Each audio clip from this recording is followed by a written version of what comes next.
కృష్ణం వందే జగద్గురుం. జై గురుదేవ.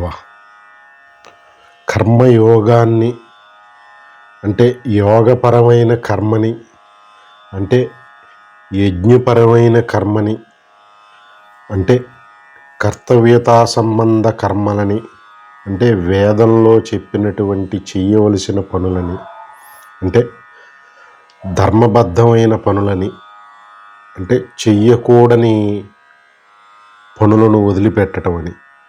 అంటే కర్మయోగాన్ని ఇన్ని రకాలుగా స్పష్టతనిచ్చే ప్రయత్నం చేస్తున్నారు స్వామి. చేసి సామాన్యులకే కాదయ్యా, గొప్ప జ్ఞానులు, జనకుడు వంటి మహాత్ములు కూడా అనాసక్తితో కర్మలను ఆచరించారు వారి కర్తవ్యాన్ని. మరి అది ప్రేరణనివ్వాలి నీకు. నీవు కూడా అనాసక్తితో లోకం యొక్క మేలు గురించి కర్మలు చెయ్యి అని స్వామి అర్జునుడిని ఉత్సాహపరుస్తున్నారన్నమాట. అంటే ఆ చిక్కుముడులు పడిపోయి స్పష్టత లేకుండా శక్తిని కోల్పోయి ఉన్న బుద్ధిని చిక్కుముడులు విప్పి స్పష్టతనిచ్చి బుద్ధి యొక్క శక్తిని పెంపొందించే ప్రయత్నం చేస్తున్నారు స్వామి. చెప్తూ ఏమంటున్నారంటే, యద్యదాచరతి శ్రేష్ఠ తత్తదేవేతరో జనః సప్యత్ ప్రమాణం కురుతే లోకస్తదనువర్తతే అంటున్నారు.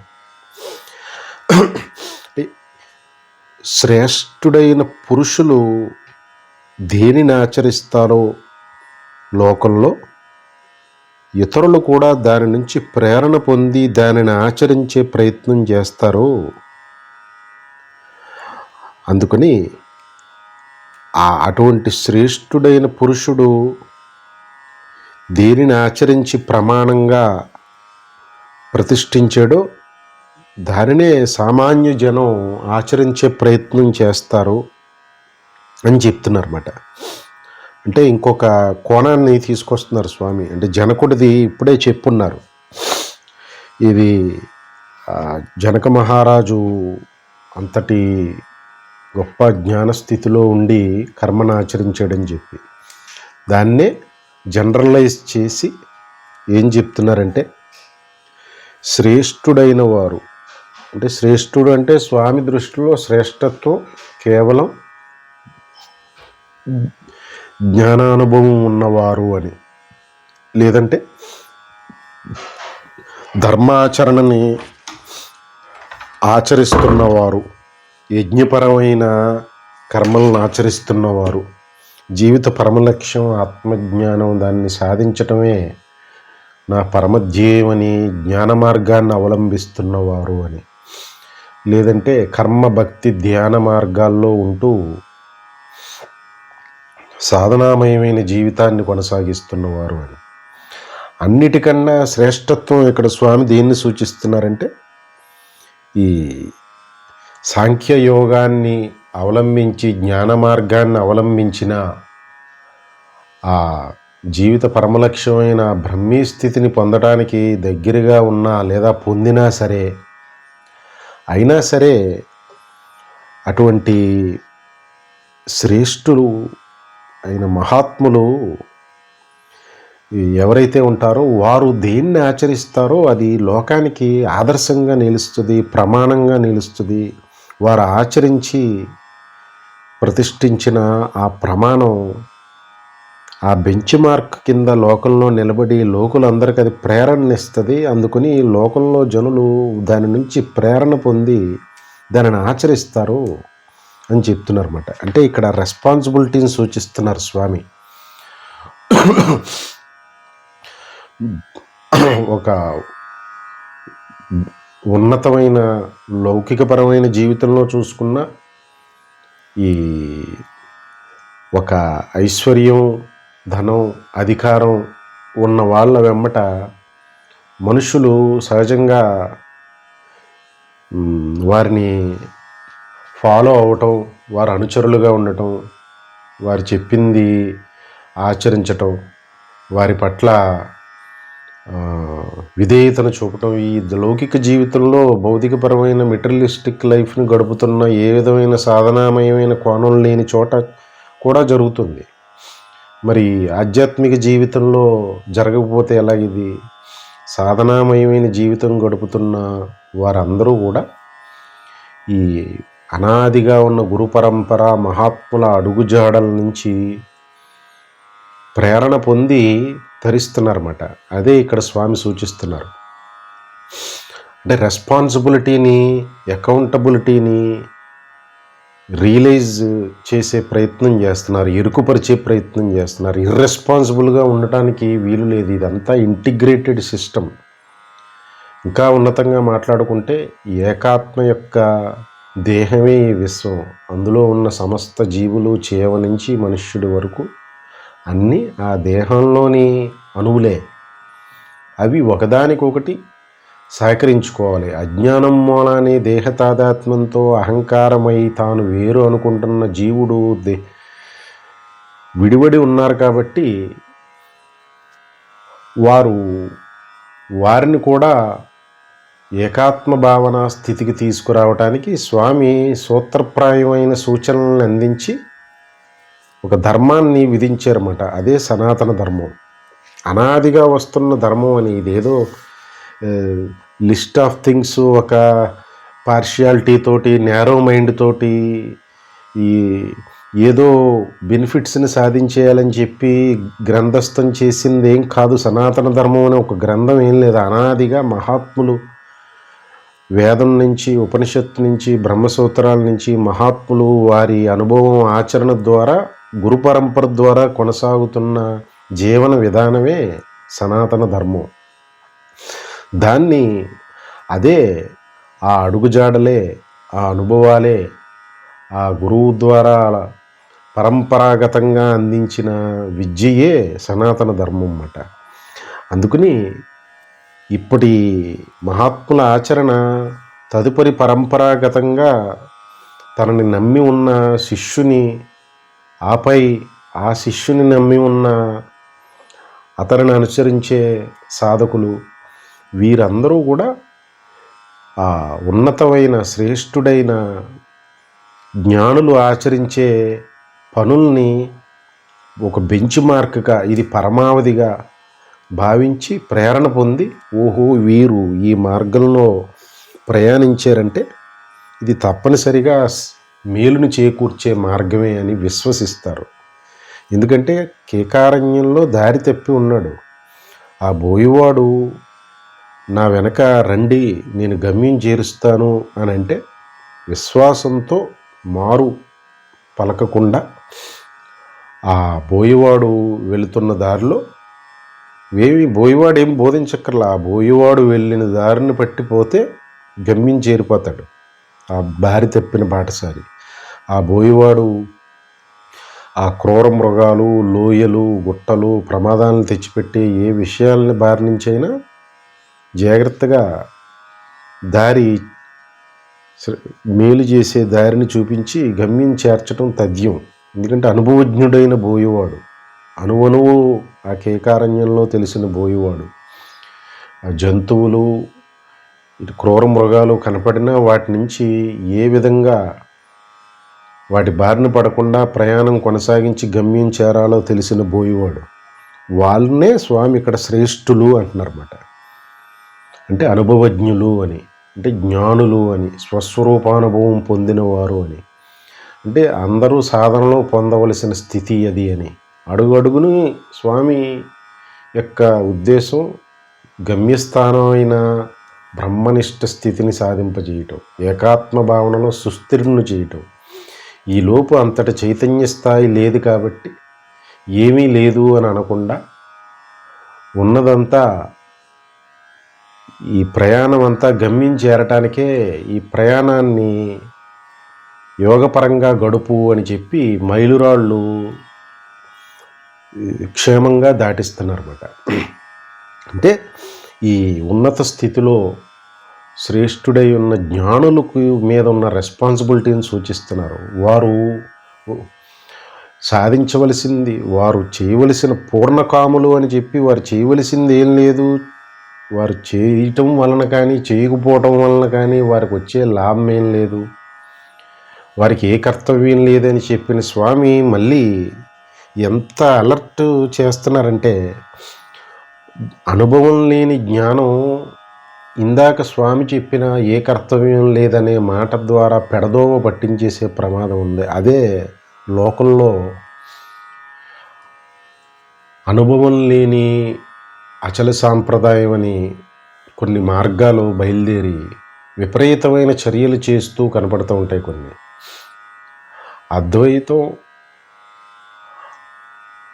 అద్వైత యొక్క అనుభవమే అచలమని సూచించారు. అంటే అది సుస్థిరంగా ఆత్మనిష్ఠుడై స్వస్వరూప స్థితిలో ఉండటాన్ని అచలమని బోధించారు.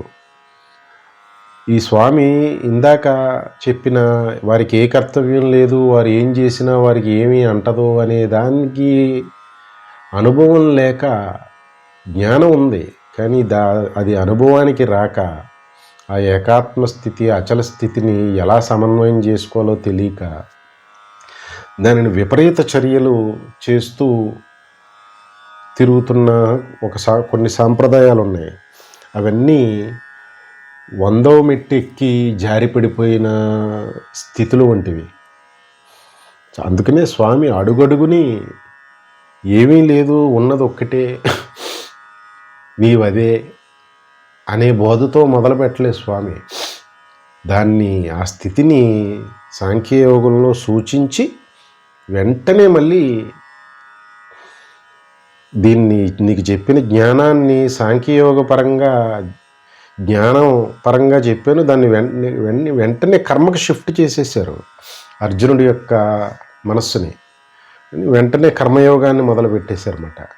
కారణం ఆ చైతన్య స్థాయిలో భేదం ఉంది. వ్యవహారికంగా వాడు దీన్ని అందుకోలేకపోతున్నాడు, ఈ జ్ఞానాన్ని. అది గమ్యస్థానం. వాడిని గమ్యం చేర్చడానికి భగవానుడే ఇంత ఓర్పుతో నేర్పుతో వాడికి సాధనా ప్రయాణాన్ని మార్గాన్ని సూచించారంటే ఇదంతా ప్రామాణికమైన సాధనా మార్గం అని విశ్వసించాలి కదా. సాక్షాత్ పరబ్రహ్మమే శ్రీకృష్ణుడై భగవద్గీతను అందిస్తే 18 అధ్యాయాలు, ఇన్ని శ్లోకాలు, ఇన్ని సూచనలు సూత్రాల రూపంలో అందిస్తే వాటిని దీని యొక్క ఆవశ్యకత లేకపోతే వారు అందించవలసిన అవసరం ఏముంది? అంటే వ్యవహారికంగా సాధకుడికి సూత్రప్రాయమైన మార్గం యొక్క అవసరం ఉందని భగవద్గీత రూఢి చేస్తుందన్నమాట. అంతిమంగా బ్రహ్మనిష్ఠ స్థితిలో స్వామి రూఢి చేసేశారు.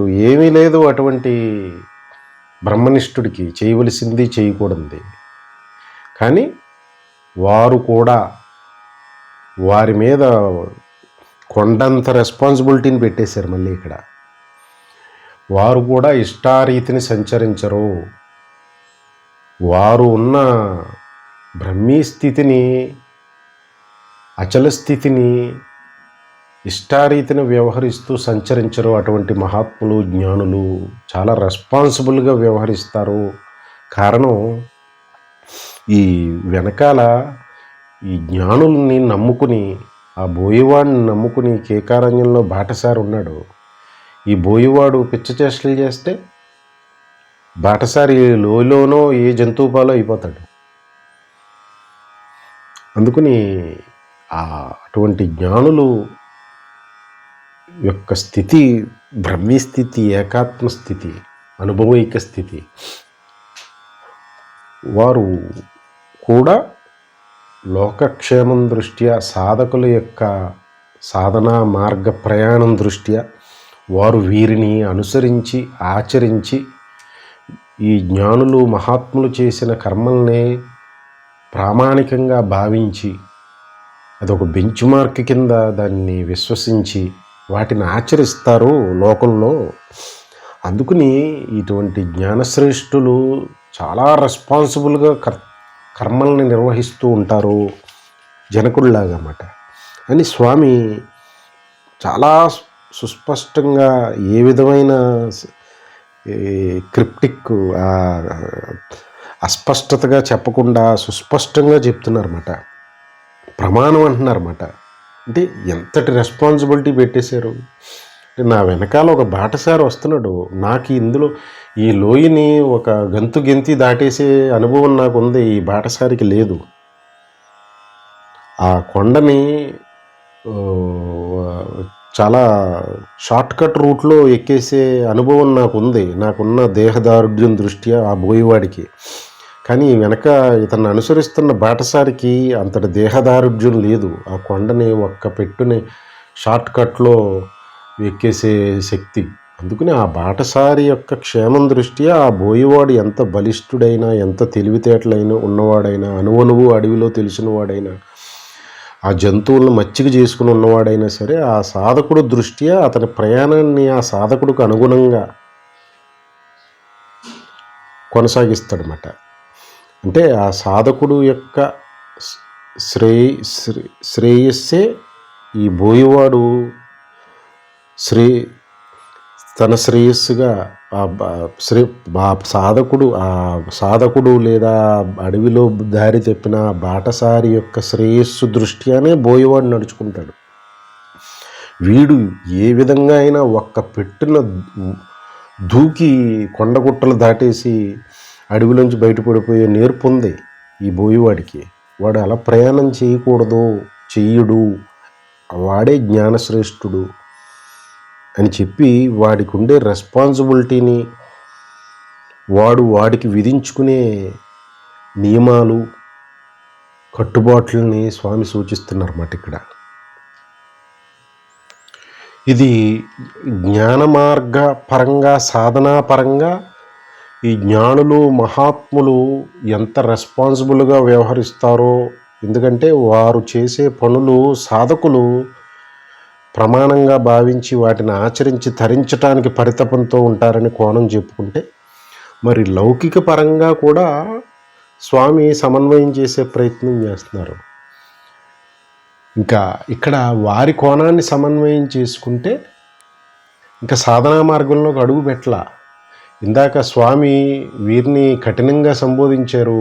అజ్ఞానులు, వీరు పాపం చేస్తున్న వాళ్ళు, అంటే పడిపోయే వాళ్ళు, ఎప్పటికైనా వీరు ప్రకృతి సృష్టి చక్రానికి భంగం కలిగిస్తారు వీరు అని సూచించారు కదా. వారి పరంగా కూడా స్వామి ఇందులో సమన్వయం, స్వామి హృదయం ఏంటంటే లోకంలో వారి వారి ప్రారబ్ధ వశాన ధనకనక వస్తు వాహనాలు, అధికారం, జనబలం, ఇవన్నీ కొంతమందికి ఉంటూ ఉంటాయి. వారు కూడా ఎంత రెస్పాన్సిబుల్గా వ్యవహరించాలో, ఒక గొప్ప సంస్థని స్థాపించిన ఒక ఎంటర్ప్రెనర్, ఒక రాష్ట్రాన్ని పాలిస్తున్న ఒక ముఖ్యమంత్రి కానీ, దేశాన్ని పాలిస్తున్న ప్రధానమంత్రి కానీ, దేశాధ్యక్షుడు కానీ, మంత్రులు కానీ, ఎమ్మెల్యేలు కానీ, ఆ మాటకు వస్తే ఎవరైనా సరే ఒక రెస్పాన్సిబుల్, ఒక హయ్యర్ సుపీరియర్ పొజిషన్లో ఉన్న మెటీరియలిస్టిక్ పరంగా లౌకిక జీవితం గడుపుతున్న ఏ విధమైన సాధనా కోణం, అస్తిత్వాన్ని నమ్మని వారి కోణం కూడా స్వామి హృదయం గమనించి చూస్తే రెస్పాన్సిబుల్ పొజిషన్లో ఉన్నవారు అని, శ్రేష్ఠులు అంటే లౌకికపరమైన సమన్వయం ఇది. వారి ఆలోచనలు, మాటలు, పనులు స్వార్థపరంగా ఉంటే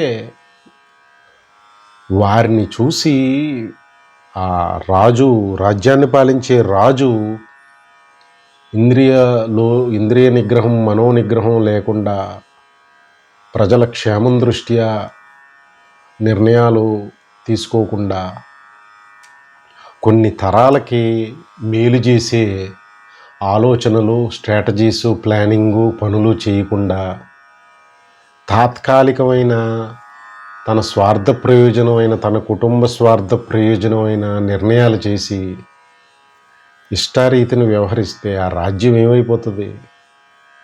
అలాగే అనాదిగా ఎన్నో అటువంటి ఈ డిసిప్లిన్ లేని, త్రికరణ శుద్ధి లేని, ఒక బ్రాడ్ మైండ్ లేని రాజులున్న రాజ్యాలు ఎన్నో కాలగర్భంలో కలిసిపోయినాయన్నమాట.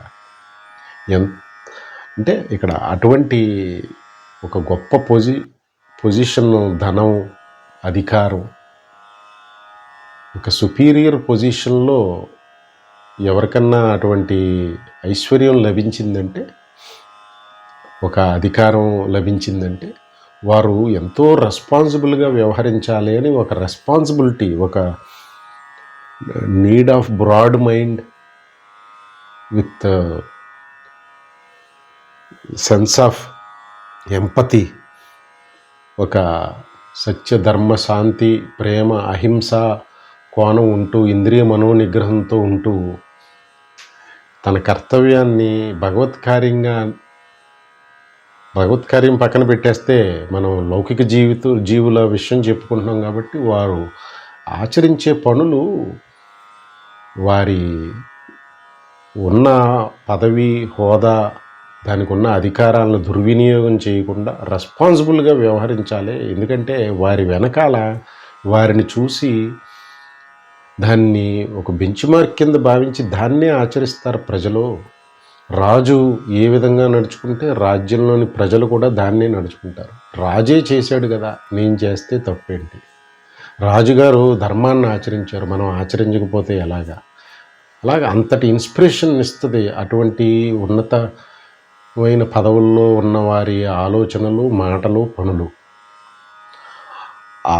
అంతటి ఐశ్వర్యాన్ని ప్రసాదించిన మహాశక్తి దానిని వారు సద్వినియోగపరుచుకుని రెస్పాన్సిబుల్గా లోక కళ్యాణార్థం గనక కర్మలను ఆచరిస్తే తరతరాలు ఉద్ధరింపబడతాయి, సృష్టి చక్రానికి భంగం కలగదు అని స్వామి తపన.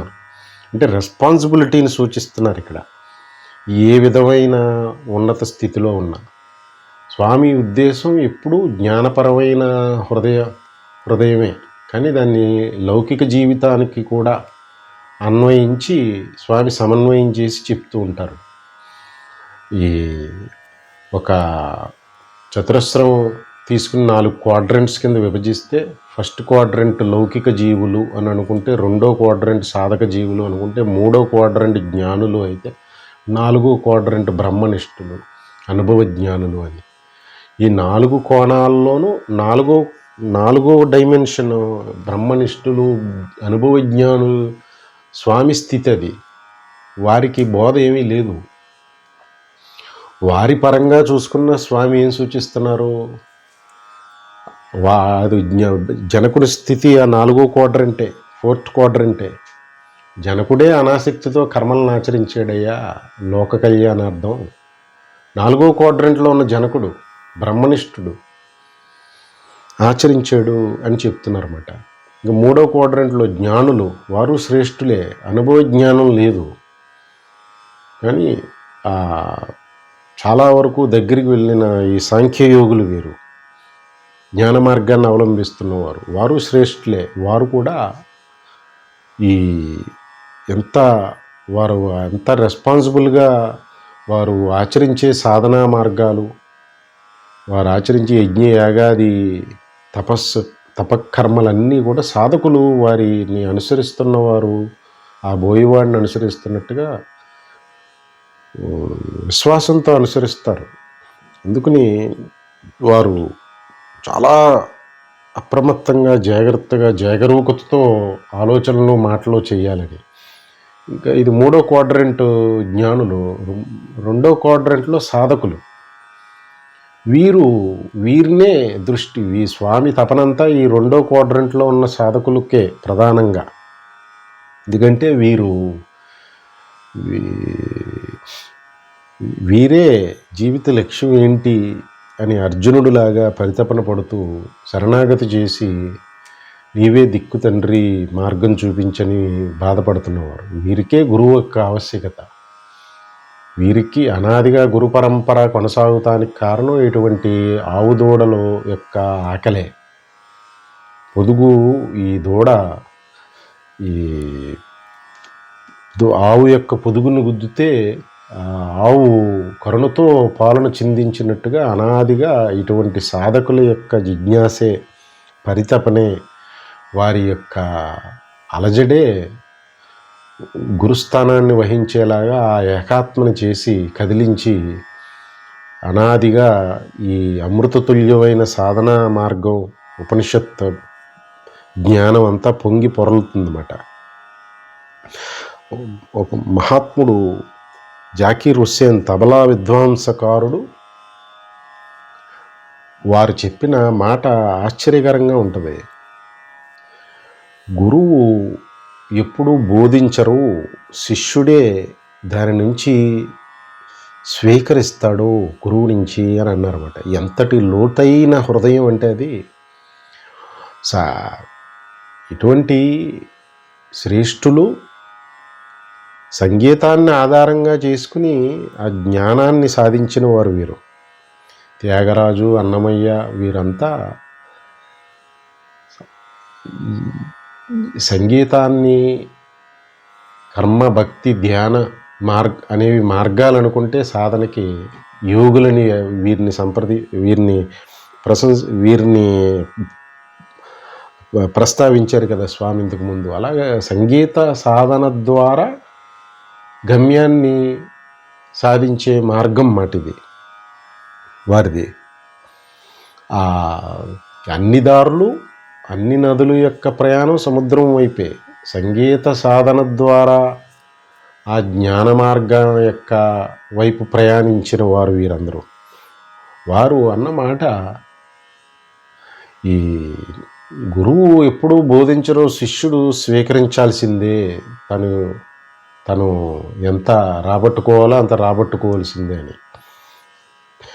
హృదయం ఏమి, ఆయన భావన ఏంటి అంటే, గురువు ఈశ్వరుడు, సదాశివుడు, పరబ్రహ్మం, వారి జటాజోటం నుంచి గంగా ప్రవాహం జాలువారుతూ ఉంటుంది.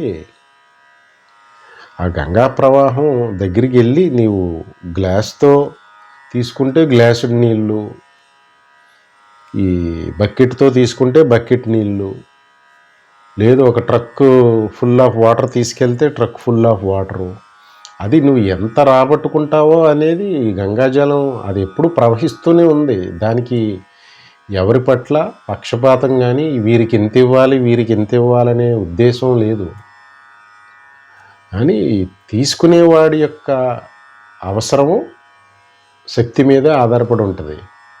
అలాగా గురువు నిరంతరం ప్రవహించే జ్ఞాన గంగా ప్రవాహం శిష్యుడు తను విశ్వాసము, ఓర్పు, ఆ సాధన పట్ల తనకున్న దృఢత్వ చింతన అనేది గురువు నుంచి రాబట్టుకుంటుంది విద్యని.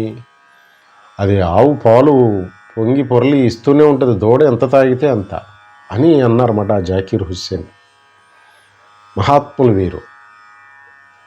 అంటే ఇక్కడ స్వామి తపన అదే. అందుకని రెస్పాన్సిబుల్ పొజిషన్ అది. లౌకిక జీవితంలో అధికారంలో ఉంటూ, ధనంతో ఉంటూ, ఐశ్వర్యంతో ఉంటూ ఉన్నవారైనా, జ్ఞాన మార్గంలో బ్రహ్మీనిష్ట స్థితిలో ఉండి వారికి న్యాచురల్గా ప్రకృతి వారి కర్తవ్యతా పరిధిని పెంచి వారి చేత ఉన్నతమైన పనులు, శ్రేష్టమైన పనులు చేయించాలని దైవ నిర్ణయం అయినా అప్పుడు వారు ఎంతో రెస్పాన్సిబుల్గా వ్యవహరించాలి. వారికి తోచింది చేయటానికి లేదు. కారణం వారిని నమ్ముకుని చాలామంది ప్రయాణం చేస్తున్నారు లౌకిక జీవితంలో. వారి అయితే ఈ అధికారం, ఐశ్వర్యం ఉన్న వారి నుంచి వారి కరుణను పొంది ఏదో మేలు పొందాలని, వారి జీవితాన్ని ఉన్నత వైపు నడిపించుకోవాలని, ఆధ్యాత్మిక జీవితంలో అయితే జీవిత లక్ష్యాన్ని సాధింపజేసుకోవాలని పరితపనతో ఉంటూ గుడ్డిగా విశ్వాసంతో ఆచరిస్తున్న వారు వెనక ఉన్నారు. వారిని దృష్టిలో పెట్టుకుని నడుచుకుంటారు వీరు అని చెప్తున్నారు అన్నమాట స్వామి. చెప్తూ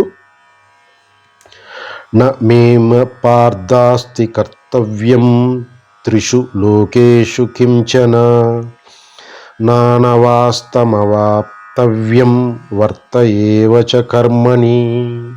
ఇక్కడ స్వామిని తీసుకొచ్చి ఆయన స్థితిని చెప్తున్నారు.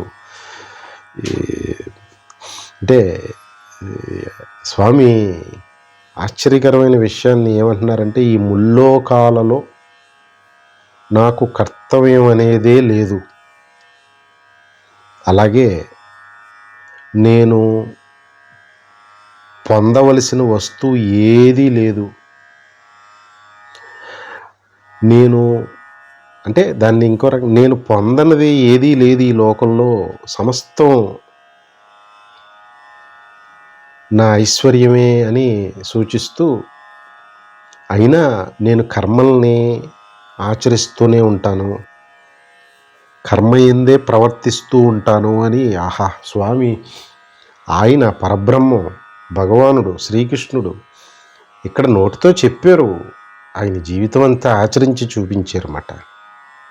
ఇది స్వామి తపన.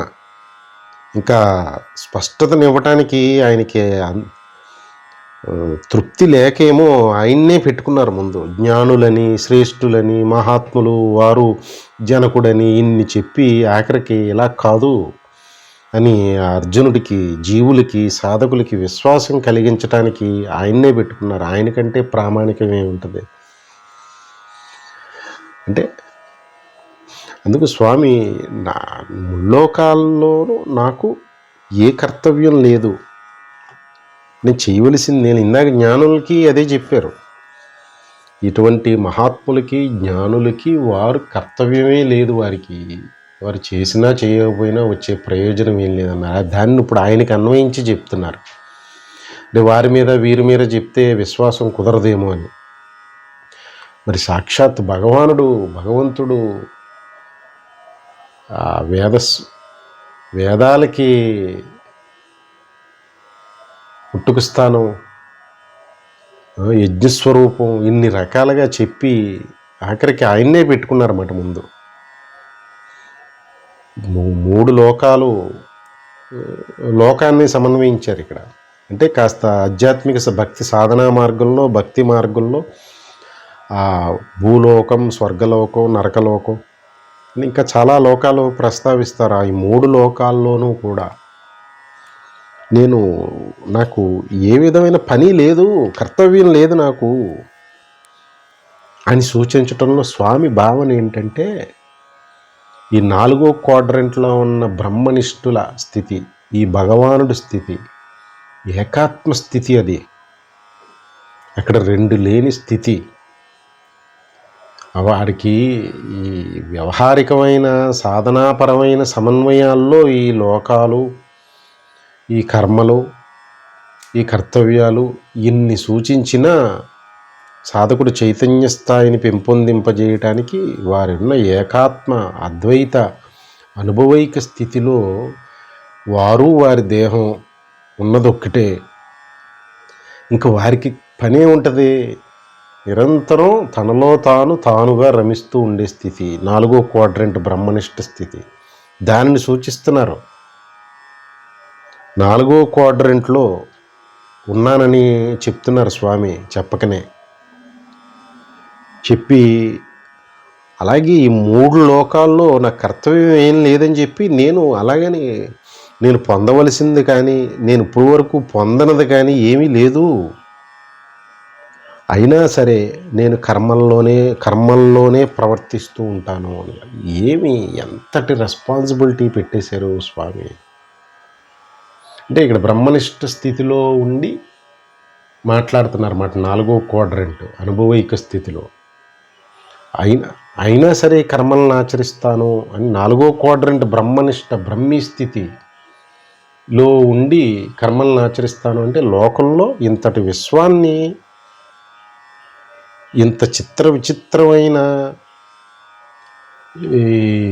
సృష్టిని చేసి దేనికి అదేగా, ఏ జీవికి ఆ జీవిగా, దేనికదే ప్రత్యేకంగా, ఒకటి ఉన్నట్టు ఒకటి లేకుండా ఉండే ఇంతటి వైచిత్రమైన సృష్టిని నిర్వహిస్తున్నది ఎవరు?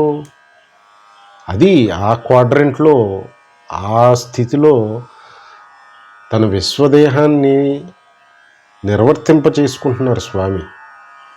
ఆయన భావిస్తూ ఉన్నారు ఆ బ్రహ్మీనిష్ట స్థితిలో. కానీ వ్యవహారికంగా సాధకుడికి సమన్వయం చేయడానికి ఈ విశ్వదేహ నిర్వహణని అనే కర్మను నిర్వహిస్తున్నాను నేను అని, అయినా నేను కర్మలు చేస్తూ ఉన్నానంటే విశ్వదేహ నిర్వహణే సూర్యచంద్రాదులు, గ్రహగోళాదులు, ఈ భూమి, దీనిపైనున్న వృక్ష సస్య సంపద, ఈ ఖనిజాలు, ఈ జీవులందరికీ ఆహారం, నీరు, త్రికాలాలు, ఇదంతా కర్మ నిర్వహిస్తుంది. ఈ దేహం ఇప్పుడు జన్మనంటే ఇచ్చిన తల్లిదండ్రులు, మరి ఆ దేహంలో ఉన్న ఆర్గాన్స్, ఆ సిస్టమ్, ఇదంతటినీ నడిపిస్తున్నది నేనే అని చెప్పకనే చెప్తున్నారన్నమాట. అది ఆయన కర్మ. మన ప్రమేయం ఏమీ లేకుండా జరుగుతున్నదంతా కూడా అంతటి పెద్ద పని పెట్టుకున్నది నేనే, భగవానుణ్ణి అని సూచిస్తున్నారు స్వామి. అంటే మన మనుష్యులు ఈ సమస్త పిపీలికాది పర్యంతం చెయ్యలేని పనులు లోకంలో జరుగుతున్నవన్నీ కూడా భగవానుడు చేస్తున్నవి. అది అంతటి పనిని పెట్టుకున్నారు ఆయన. అది సూచిస్తున్నారు అన్నమాట స్వామి. మామూలు పని దేని ఇంతటి వేగంతో తిరుగుతుంది భూమి. ఇదంతా ఒక సిస్టమేటిక్ ప్రణాళికాబద్ధంగా ఒక్క క్షణమాత్రం ఈ గ్రహగోళాదులు సంచరించే ఆ కక్షలు, వీటిల్లో ఏ మార్పు వచ్చినా ఎంతటి మహాప్రళయాలు జరుగుతాయి. అనాదిగా ఈ భూమి యొక్క ఆ సంచారం, ఆ సూర్యుడి చుట్టూ, చంద్రుడు భూమి చుట్టూ, తద్వారా రాత్రి పగలు కాలాలు, ఈ వర్షం, తద్వారా పంటలు, ఆహారం, ఇదంతా ఏది మనుషులు చేస్తున్నది కాదు. మనుషుల యొక్క ఐఐటి డిగ్రీలు, వారి చదువులు, వారి మేధస్సు, వారి ధనం, వారి హోదాలు, వారి పదవులు చేస్తున్నవి కాదు. అంటే ఒక ఇల్యూజనరీ ర్యాపర్, చాక్లెట్ పైన ఉన్నట్టు ఒక ఇల్యూజనరీ ర్యాపర్ పెట్టుకుని ఏదో సాధించాము అని చెప్పి దేహతాదాత్మ్యమైన అజ్ఞాన అహంకారంలో అనే మిథ్యలో బతుకుతున్నాడు అన్నమాట మనిషి. కొట్టిపారేశారు స్వామి. చెప్పకనే చెప్తున్నారన్నమాట, అహంకారాన్ని తగ్గించు అని. ఎక్కడికక్కడ ఏమీ లేదు, నువ్వు లేవు అని చెప్పకనే చెప్తున్నారన్నమాట స్వామి అడుగడుగున. మనం చెయ్యలేనిది సృష్టిలో జరుగుతున్న ఆ సమస్త విశ్వచక్ర పోషణ అంతా కర్మను ఆచరిస్తున్నాను నేను అని చెప్తున్నారు స్వామి. బ్రహ్మీనిష్ఠుడై ఏకాత్మస్థితుడై ఉన్న భగవానుడు 3 లోకాలని దేన్ని సంబోధిస్తున్నావు, ఆ 3 లోకాలని క్షణమాత్రం అలసట లేకుండా ఎరుకతో నిర్వహిస్తూ ఉన్నారు. అది భగవానుడు చేస్తున్న కర్మను ఆచరిస్తున్నానయ్యా నేను. నాకు ఇందులో నాకు కావాల్సింది ఏముంది, నేను నాది కాని ఐశ్వర్యం ఏముంది, అంతా నాదే.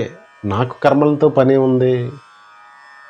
నేను ఆచరిస్తున్నాను, గ్రహించు, ఈ అంతరార్థం, ఈ సూక్ష్మం గ్రహించు అని కర్మ కర్మ కర్మ అని దాన్ని పట్టుకుని వేలాడిపోతున్నారు అన్నమాట స్వామి.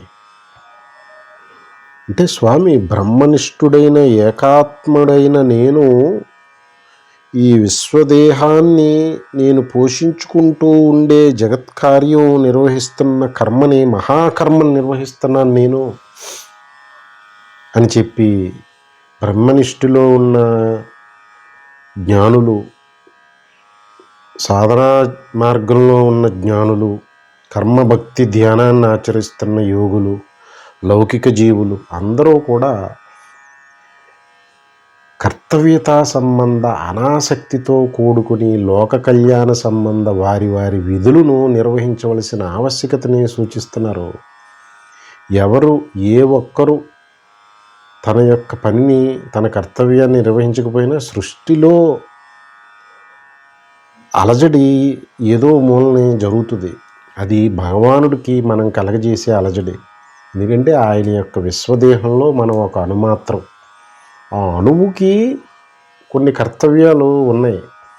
అది న్యాచురల్గా సర్వసహజంగా ఇంతకుముందు చెప్పుకున్నట్టు గృహస్థుకు కుటుంబం పట్ల, దేశాధ్యక్షుడికి దేశం పట్ల, ఉద్యోగస్తుడికి వ్యవస్థ పట్ల, పనిచేస్తున్న ఉద్యోగం పట్ల, గృహిణికి గృహాన్ని నిర్వహించడం పట్ల, ఇవన్నీ ఒకరినొకరు బలపరుచుకుంటూ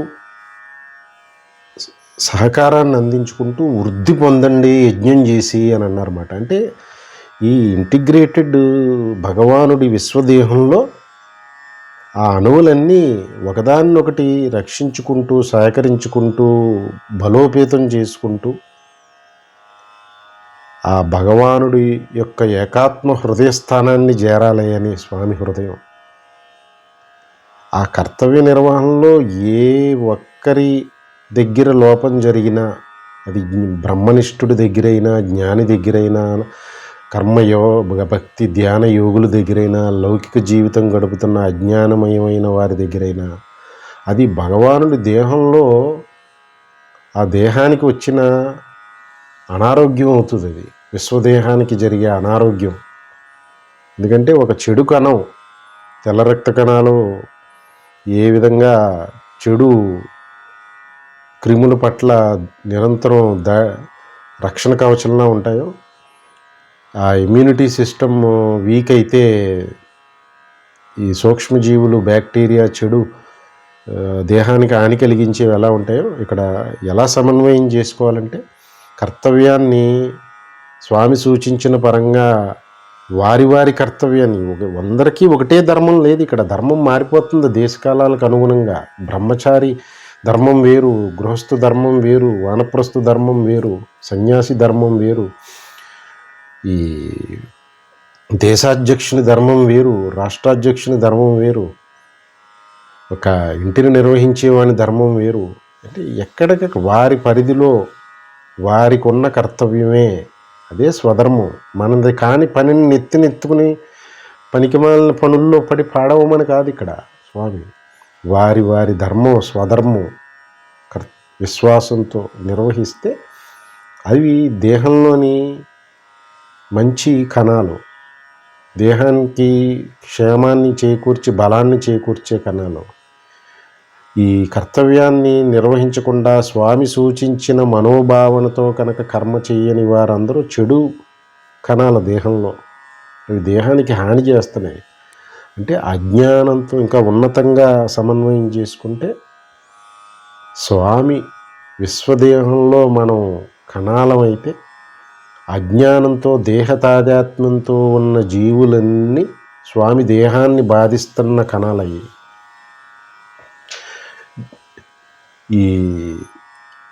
ఈ అజ్ఞానం ఒకటి నన్ను ఆవరించుందని చెప్పి సాధనా మార్గంలో అడుగుపెట్టి ఈ సాధనని కొనసాగించి జ్ఞానాన్ని సంపాదించి జ్ఞానానుభవం చేసుకుంటున్న కణాలు మంచి కణాలు. స్వామి దేహానికి, స్వామి మేలు విశ్వదేహానికి సహకరిస్తున్న కణాలు అవి. ఆ బ్రహ్మనిష్టని, ఆ జ్ఞానస్థితిని అనుభవైకం చేసుకుని ఉన్న కణాలు అంటే జీవులు ఆ స్వామి హృదయాన్ని చేరిన వారు, బ్రహ్మీ స్థితిని స్వామిగా ఉన్నవారు అని. ఇది స్వామి తపన. ఇంకా ఏమంటున్నారంటే, యది హ్యహం న వర్తేయం జాతు కర్మణ్యతంద్రితః మమ వర్త్మానువర్తంతే మనుష్యా పార్థ సర్వసః. ఇంకా స్పష్టతనిస్తున్నారు. ఆయనని సాక్షాత్తు ఆయననే పెట్టుకోకపోతే ఇంకా పని అయ్యేలా లేదని, నేనే చేస్తున్నానయ్యా అని ఒక ఆశ్చర్యాన్ని అర్జునుడి యొక్క మనస్సుని అటెన్షన్ గ్రాప్ చేస్తున్నారు ఇక్కడ చెప్తూ. ఇంతకుముందు చెప్పిన దానికి కొనసాగింపుగా, నేను కర్మలు నిర్వర్తిస్తూ ఉంటాను నేను కూడా అని అన్నారు కదా, దాన్ని నేను ఎప్పుడైనా సరే ఈ ఎరుకలో లేకుండా కర్మలను కనుక నిర్వహించకుండా ఉంటే, కర్మను వదిలిపెడితే లోకానికి గొప్ప హాని సంభవిస్తుంది, గొప్ప ప్రమాదం జరుగుతుంది అంటున్నారు. ఎందుకంటే మనుష్యులందరూ కూడా ఏ రకంగా చూసినా నా మార్గాన్నే అనుసరిస్తారు అంటున్నారన్నమాట. మళ్ళీ ఆయన్నే చెప్పుకున్నారు, నేను కర్మ ఎందుకు నేను కూడా కర్మ చేస్తూనే ఉంటాను అని అన్నారు ఇంతకుముందు. ఎందుకు చేస్తానో చెప్తున్నారు. అంటే నేను కర్మ ఆచరించకపోతే నన్ను అనుసరిస్తూ ఉన్న మనుష్యులందరూ కూడా కర్మను మానేస్తారు. అప్పుడు లోకానికి గొప్ప ప్రమాదం, హాని సంభవిస్తుంది అని చెప్తున్నారన్నమాట. కాస్త లోతుగా సమన్వయం చేసుకునే ప్రయత్నం చేస్తే కాస్త రిలేట్ అవ్వటానికి, స్వామి తాను చేస్తున్న కర్మని విశ్వదేహాన్ని పోషించుకుంటాం అని అనుకుంటే ఇందాక చెప్పుకున్నట్టు ఆ కర్మని స్వామి మానితే ఈ గ్రహగోళాదు నక్షత్రాలు విశ్వం అంతా ఒక్క క్షణంలో అలాగా స్థిరంగా నిలబడిపోతుంది. అది స్వామి కర్మ ఆపితే జరిగేది. అది మహాహాని కాదా ఈ లోకానికి? ఈ లోకం ఏంటి, స్వామి ఎన్ని లోకాలని సూచించారో ఇందాక ముల్లోకాలు అన్నారన్నమాట. ఈ గ్రహ నక్షత్ర సూర్య చంద్ర లోకాలన్నీ, ఈ భూమి, ఇవన్నీ ఒక్క క్షణం స్వామి కర్మను ఆచరించకుండా ఉంటే, అంటే తనలో రమిస్తూ తన విశ్వదేహాన్ని పోషించడం అనే కర్మను ఒక్క క్షణం ఆపితే అయిపోయినట్టే కదా. భూమి తిరగటం ఆగిందంటే సూర్యుడు చంద్రుడు వాటి యొక్క ప్రకాశం, గ్రహ నక్షత్ర సూర్య గోళాదులన్నీ కూడా వాటి పనులను ఆపేసి ఆగిపోయినట్టే. ఇది ఇంతటి మనుష్యుడు ఏ జీవులు చేయలేని విశ్వంలోని ఈ మహాకార్యాలు వాటంతటవి మన దేహంలో ఈ సిస్టమ్ అంతా దేనంతట అది జరిగిపోతూ ఉన్నవన్నీ కూడా భగవానుడు చేస్తున్నామని సమన్వయం చేసుకోవాలని అనుకున్నాం కదా. వాటిని నేను ఆపితే నా కర్మని లోకానికి పెను ప్రమాదం వస్తుంది అంటున్నారు. అంటే విశ్వం యొక్క ప్రయాణం ఆగిపోతుంది. భూమి లేదు, మనుషులు లేరు, జీవులు లేవు. ఎంతటి మహాకార్యాన్ని, ఎంతటి మహాకర్మని స్వామిని ఎత్తుకున్నారో చూపిస్తున్నారు. అంటే మరి స్వామి చేతకాక కర్మను నిర్వహిస్తున్నారా? అందుకు బెత్తం తీసి చెప్తున్నారు స్వామి ఇక్కడ. అంటే వాళ్ళని వీళ్ళని చెప్తే బుర్రకి ఎక్కించుకుని మన అజ్ఞాన పరంగా సమన్వయం చేసుకుని సంజాయిషీలు చెప్పి స్వామిని మరింత వేధిస్తామనో ఏమో ఆయన్నే పెట్టుకుని ఆ విశ్వదేహ పోషణ అనే మహాకర్మ, అది నేను చేయవలసింది ఏమీ లేకపోయినా చేస్తున్నాను, అది నేను చెయ్యకపోతే మహా పెను ప్రమాదం సంభవిస్తుంది అంటున్నారంటే ఇదే స్వామి హృదయం. లోకాలయ్యి, లోకంలో జీవులయ్యి అక్కడతోటి అయిపోయింది. అప్పుడు ఆమె ఏదైతే ఇంకా బ్రహ్మనిష్ట ఉందో తనలో తాను రమిస్తూ ఉండడం అనేది అప్పుడు సత్యం అని అనాలా? ఈ లోకాన్ని నిర్వహిస్తూ ఉంటే అది స్వామి పనికిమాలిన పని చేస్తున్నారని అనాలా? ఇది మాట స్వామి హృదయం. అంటే అందుకనే మన బుద్ధికి తట్టని విషయాల్ని మన బుద్ధికి ఎంతవరకు తడితే అదే ప్రామాణికం అని అనుకోకుండా ఇంతటి లోతైన స్వామి హృదయాన్ని అర్థం చేసుకుంటే ఉన్నది ఏకాత్మయే, ఆ విశ్వమే ఆ ఏకాత్మ యొక్క దేహం, దానినే భగవానుడు దాని యొక్క పోషణ, దాని నిర్వహణే నా కర్మని చెప్తున్నారు అని చెప్పి నేను ఆచరించినట్టుగా జ్ఞానులు లోకంలో అనాదిగా ఆచరిస్తున్నట్టుగా మీరు ఆచరించండి అంటున్నారు. అది అనవసరమైన లంపటంలో పాడేసే కర్మగా ఉండకూడదు. కర్మలు తప్పవు, నిత్యకర్మలు, నైమిత్తిక కర్మలు, కర్తవ్యతా సంబంధ కర్మలు, వాటిని ఆచరిస్తుంటే మీరు నేను విధించిన కర్మని నిర్వహిస్తున్నట్టే.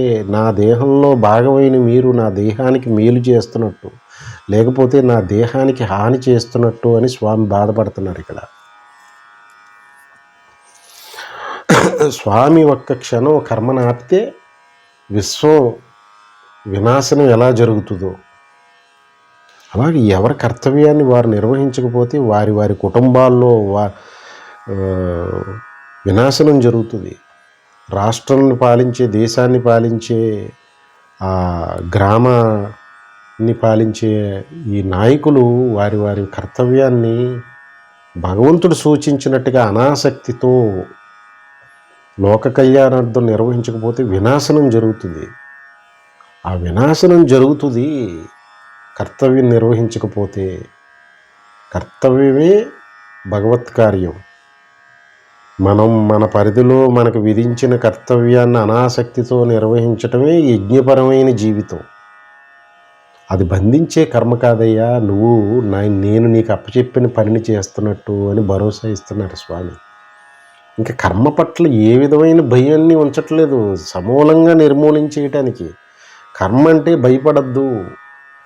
నీవు దాని ఏ మనోభావనతో చెయ్యాలో అనేది కీలకం. దాన్ని నీకు స్పష్టపరుస్తున్నాను. అప్పుడు నీకు కర్మ నీకు ఈ నావ అవుతుంది. భవసాగరాన్ని దాటడానికి నేను నీకు ఇచ్చిన నావ యోగపరమైన కర్మ. ఈ నావను వద్దంటావేంటయ్యా అని స్వామి బాధ. ఆ నావని వద్దని కాలదన్నితే సముద్రం భవసాగరాన్ని దాటే అవకాశం లేదు. ఈ కర్మ అని ఈ సాధకులు జ్ఞానులు అనేవారు కూడా ఈ కర్మ పేరుని వింటే భయపడి దాన్ని వదిలిపెడుతున్నారు, భ్రష్టులైపోతున్నారు అని స్వామి బాధ. నేను దాటవలసింది భవసాగరం, నేను అవతల ఒడ్డుకి వెళ్ళాలి, నాకు ఈ పడవెందుకు అన్న రీతిని. ఆ పడవే భవసాగరాన్ని దాటించాలి. దాన్ని నేనే ఆ బ్రహ్మీనిష్ట స్థితిలో విశ్వదేహ పోషణ కర్మని నిర్వర్తిస్తున్నాను. దాన్ని నిర్వర్తించకపోతే విశ్వదేహం అనే నాశనం అయిపోతుంది. నా దేహ నాశనం జరుగుతుంది. ఆ దేహంలో అంతర్భాగమైన మీరు అనాసక్తితో చేసే కర్మ, నేను మీకు విధించిన కర్మని నా దేహ పోషణకి మీరు సహకరిస్తున్న వారు అవుతారు. అది ఆచరించిన రోజుని నా దేహానికి కీడు చేస్తున్న వారు అవుతారు. అంతే కదా. ఈ కణాలు, ఈ జీవులన్నీ విశ్వదేహంలో భాగమే. అన్నీ ఇందాక భగవానుడు సమస్త ప్రకృతిని, ఫలపుష్పాలని, ఆహారాన్ని, ధాన్యాన్ని అన్నీ మన ప్రమేయం ఏం లేకుండా ఒక అగోచరమైన మహాశక్తి స్వామి ఆయన పనులు చేస్తుంటే ఇదంతా నడుస్తుంది. ఇన్నిచ్చి ఆయన చేస్తుంటే విశ్వదేహ పోషణ, మనకేదో కర్తవ్యాన్ని అప్పగించి ఆ కర్మను ఆచరించి తరించండి అయ్యా, నా విశ్వదేహానికి సహకరించండి అయ్యా అని స్వామి మొత్తుకుంటుంటే కర్మ అంటారు. కర్మ నన్ను పాడు చేసేస్తుంది, మీరు పనికిమాలిన విషయాలు చెప్తున్నారు, నేను ఈ కర్మలను ఆచరించను అని జ్ఞానులు తిరుగుతుంటే, ఈ లౌకికులేమో నా భోగాలు, నా సుఖానికి సంబంధించిన కర్మలు చేస్తాను, నువ్వు పనికిమాలిన ఈ జీవిత లక్ష్యాన్ని సాధించే కర్మలు చెప్తే నేను వాటిని విశ్వసించిన లౌకికులు తిరుగుతుంటే, స్వామి దేహానికి, విశ్వదేహానికి ఎంత కీడు చేసిన వారు అవుతున్నాం మనం. అది మాట. స్వామి పరితపనతో ఆ కర్మ పట్ల ఉన్న ఆ దృష్టికోణాన్ని సమూలంగా సవరించే ప్రయత్నం. అందుకని ఒక అధ్యాయమే తీసుకున్నారు కర్మయోగానికి. ఇది అనాదిగా జీవుని అజ్ఞానం ఓడల మర్రిలాగా పెనవేసుకుపోయి ఉంది, విజృంభించి విస్తృతంగా. దానిని ఏదో ఒక చాకు తీసుకొచ్చి నరకటం కాదు, వడ్డలు కాదు, అది సమూలంగా నిర్మూలించాలి. దానికి స్వామి ఇంత కష్టం పట్టలేదు. ఈ బోధలో, భగవద్గీతలో ఇంత వాగిస్తున్నాం భగవంతుడిని మనం. ఎందుకంటే మన చైతన్య స్థాయి అంత దిగజారిపోయి ఉందన్నమాట. ఇంతటి భగవద్గీతను 18 అధ్యాయాలు ఇంత వివరంగా పోసగుచ్చినట్టు ఎలిమెంటరీ పిల్లోడికి ఏబిసిడీలు చెప్పినట్టుగా చెప్పిస్తున్నామంటే భగవంతుడితోటి చైతన్య స్థాయి మనది ఎంత దిగజారిపోయిందో అని. ఇది సమన్వయం. ముందు భాగంలో కొనసాగించే ప్రయత్నం చేద్దాం. సర్వం శ్రీ సద్గురార్పణమస్తు. జై గురుదత్త.